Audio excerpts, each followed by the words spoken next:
Hey YouTube, welcome back to Tinker with Tools. Even though it's only been 6 months since Bosch released their last impact driver, we've got another one today that has some features that are definitely odd and a bit different than what I was expecting. So let's go ahead and get into that on Tinker with Tools.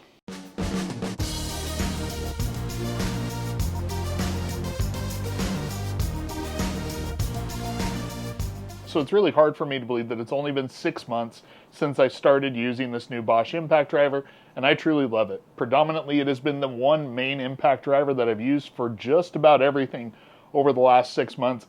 It's not the fastest, it's not the strongest, it's not even necessarily the nicest to use, but it definitely is a really good balance between all those characteristics, and for that reason, I've kind of fallen in love with it.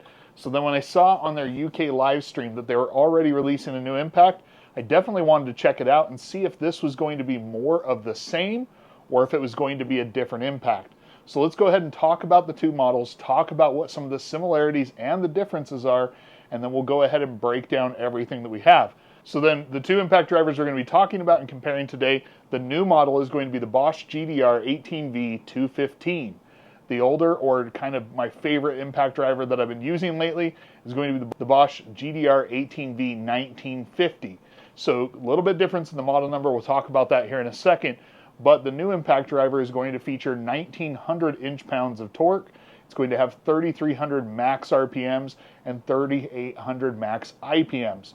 And then over here with the 1950, you are going to be seeing a max of 1950 inch-pounds of torque, a max of 3,400 RPMs, and a max of 4,000 IPMs. For here, the new 215 is 5 inches long, the 1950 is 4.5 inches, so this is going to be a little bit more compact. Additionally, weight-wise, the 1950 is about an ounce lighter versus the new 215. It's going to be just a little bit heavier. Is it a big difference? No, weight-wise they're very similar. I think the length in the head size is going to be a bigger difference for me, where I do kind of prefer the more compact tool over here. All right, so then with kind of the basic specs on paper, let's go ahead and talk about what the actual differences between these two models are and where some of the changes are that Bosch seems to be making with this newer model than where it maybe sits in their lineup. All right, so now the first category we're going to talk about where there's a big difference in my opinion is going to be the collet. Now, usually when I talk about collets, the big difference is just the fact that one has quick insert and the other one does not.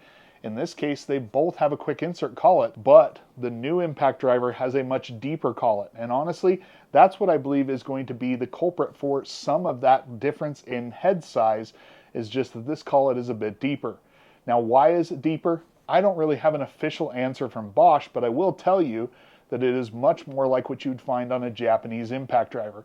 Japanese impact drivers have always been used to accommodating these double-sided bits that are very popular in their market, and so they actually do have a deeper collet that is going to be made for this detent, which sits about 3 millimeters further into the bit than what you're getting on a normal, standard, traditional North American style bit.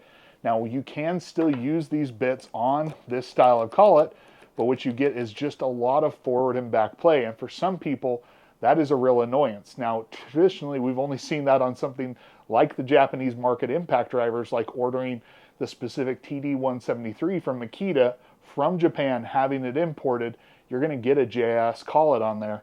This is a little bit interesting because this tool is being sold in our market, and yet you're getting it with that deeper collet. Now, over here, you're going to get in just your standard traditional North American style collet. And so right out of the gate, that is something that may be a little bit off-putting about the new impact driver. Now, the good news is if you still want the impact driver, there's a lot of good resources out there nowadays to be able to pick up that style of bit, or even just pick up a bit holder to be able to use your traditional bits. But it is one thing that for a lot of people I think is going to be a bit of a turnoff about this impact driver. Next up, we're going to be talking about connectivity, or on the new impact driver, we're going to be talking about the lack of connectivity. That is one thing that they highlighted in the Bosch UK video, is that this was not going to be a connected model, and therefore, so you're not going to be able to use a Bluetooth module with this or be able to customize it in the app. What you get down on the control board is what you get.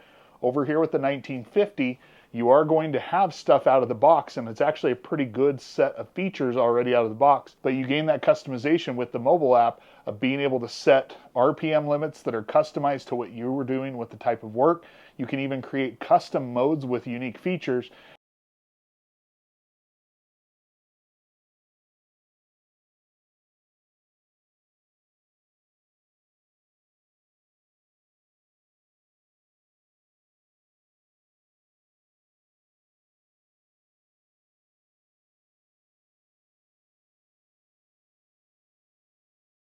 All right, now let's talk about the trigger of the tool. That is one thing that over here I really think was a great trigger. It's not going to be super light like what you're getting with the Makita, but it does have a lot of really granular control and is really easy to modulate. It's one of the most endearing features about this impact driver, and one of the reasons why I love it is it's just a really solid trigger.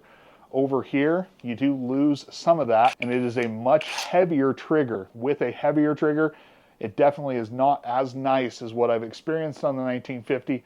So in that case, I do kind of have to tip the hat over here. The next big difference, and one that definitely swings in favor of the 215, is going to be the lighting of the two different impact drivers. This one is definitely going to have the tri-LED light, whereas this one just has a single LED that is going to be residing under the base of the tool. And while the 3 LEDs is not the supreme end-all be-all of impact driver lighting, it definitely is sufficient for most tasks to give you good quality light that doesn't have a lot of shadows in it if you're going to be getting light just from one direction.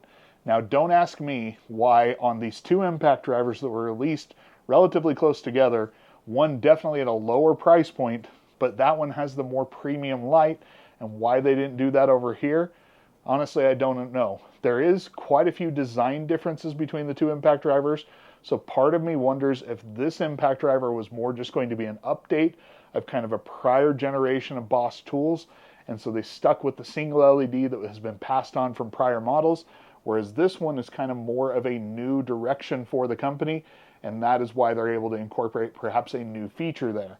So definitely the lighting is going to go to the new 215. It's not terrible over here, but it's just definitely not as competitive with what you're seeing on the market today. All right, so now we're going to do some performance testing. We do just have, I think it's like 8 tests that we're going to run through. We'll show you the difference in times and see how the new 215 compares to the 1950.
All right, so when I used the two impact drivers in the performance testing, I did the 215 first, and honestly, it felt decent. I felt like it was maybe a better impact than what I had gotten from previous models of Bosch Freak impact drivers. It definitely felt more along the lines of what I was getting over here. And then I switched back to this impact driver, and there is a difference that we're going to talk about in a minute in the use of these two impact drivers. But when it comes to the raw performance numbers, there really just wasn't that big of a difference between the two tools. Out of those 8 tests, the 1950 won 5 of them, the 215 won 3 of them. Overall, the difference between them was only 3%, in favor of the 1950 being just ever so slightly faster. 3% is something, but definitely not something that I'm used to seeing between the kind of most premium model that the company is offering right now and something less than that that's definitely priced at a lower price point. And so that is something that was a little bit surprising to me. Now, I mentioned briefly that in using this impact driver and then going back to the 1950, there was a big difference in the use of it. This one is a bit of a rougher experience where it's going to experience a little bit more vibration. It doesn't quite seem to be as nice or refined. I mentioned already the trigger, and definitely there's some separation between these tools in terms of how nice they are to use. Now, that being said, that is not a terrible impact driver, and if I had gotten this impact driver first and then made my way to this one, it would have felt like this was a natural progression for the company, going from something like the Freak that I've never been a fan of to this and then to this. But because we got this one first, just sort of an odd direction. Now, I mentioned briefly their model numbers and how this one bears 1950 and this one bears 215. That's another oddity for me, because with this new set of releases that they had a press release at the beginning of June about, these new tools and models that they've just come out with a variety of different tools largely bear the original European model numbers, and that's a deviation from what we've seen in the past where we kind of get distinct model numbers for the North American market. Now, ultimately, that doesn't actually matter all that much because the tools were roughly the same, they just had a different model number. But now we're starting to see something where we're getting the European model number, and it's got, like I said, some odd features with the deeper collet and a couple of different things. It makes me wonder what direction we're going. Are we going to be getting more tools like this? Or is this going to be kind of more the new direction that they're going to be going? So let's go ahead and talk about price, because that's where another strange thing has happened since the release. Now, when this tool came out, the price point on it was $129. It was available at multiple different retailers at that price. But I noticed after I kind of made those initial shorts about it and started prepping for this video that I started to see this at $149. So it kind of makes me wonder what the pricing was initially and why it changed so rapidly. So then I guess that brings us to the final conclusions. For me, a $50 price difference like it was originally between these tools made this for a really compelling impact driver. Especially before I got to testing it, it just made all the sense in the world. Slightly detuned, but a whole lot cheaper. Take off the connectivity and kind of just give you a simple functioning, well-functioning impact driver. That made a lot of sense. But now with that price bump coming up $20, only a $30 price difference, and combining that with kind of the odd call, it makes me wonder who this impact driver is going to appeal to and who's going to go for it. So that at the end of the day, I would still end up with the 1950. I do still think it's the nicer impact driver, but at standard pricing, it's more money, and it doesn't necessarily have a huge performance benefit over that. So it's a little bit smaller, it's nicer to use, it's slightly more performant. Is that going to be enough of a difference for you if you're in the market for one of these impact drivers? Obviously, only you can answer that question. So there you have it. That is going to be the difference between these new models and everything I have seen so far with this new 215. Solid tool, but just maybe not as premium. If you have questions about either one of these impact drivers, go ahead and leave them in the comments down below. If you like this video, go ahead and hit that like button. And if you haven't already, please consider subscribing. Make sure to turn on notifications so you get notified when I put out new content. And until next time, appreciate your support, and I'll catch you on Tinker with Tools.